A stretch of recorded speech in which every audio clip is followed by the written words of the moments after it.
जड़ांवाला में जमात इस्लामी किसान बोर्ड जड़ांवाला के जिम्मेदारान की प्रेस कॉन्फ्रेंस।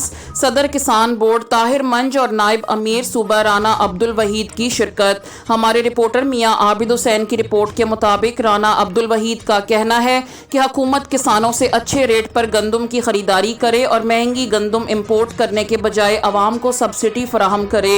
इस मौके पर ताहिर मंज का कहना था कि किसान को 6 बोरे फी एकड़ के हिसाब से बारदाने की फराहमी का ऐलान जुल्म के मुतरादिफ है। डॉक्टर सईद का कहना है कि गन्ने के काश्तकारों को शुगर मिल्स इंतजामिया की जानिब से जारी किए जाने वाले CPR को चेक का दर्जा दिया जाए।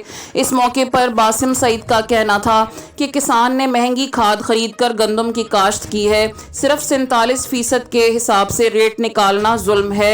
और मजीद इनका कहना था कि शुगर मिल्स इंतजामिया किसानों की रकम जल्द अदा करे वरना इनके खिलाफ भी धरना दिया जाएगा। सारे मामलात को अच्छे तरीके से सेटल करें वरना हम एक भरपूर मुल्कगीर एहतजाजी तहरीक चलाएंगे। हमारे सदर किसान बोर्ड पाकिस्तान सरदार जफर खान साहब जो है वो इसको लेके चल रहे हैं और वो जो इसके लिए लायामल तैयार करेंगे फिर हम उसके लिए तैयार होंगे और ईवान इक़्तिदार का हम घेराव भी करेंगे और असम्बलियों के बाहर हम धरना भी देंगे। शुक्रिया। है कि फौरी तौर पर गंदम का रेट कल कायदे पाकिस्तान जो इस वक्त तेजी के साथ मुल्क के मजलूमों की आवाज़ बन रहे हैं, कराची को उन्होंने एक बहुत बड़ी मुतबादिल लीडरशिप फराहम की है। अभी अमीर जमात इस्लामी पाकिस्तान बने हैं।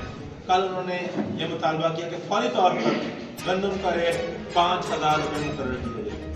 दूसरी बात यह है कि तमाम चीज़ों के रेट को फौरी तौर पर कम किया जाए।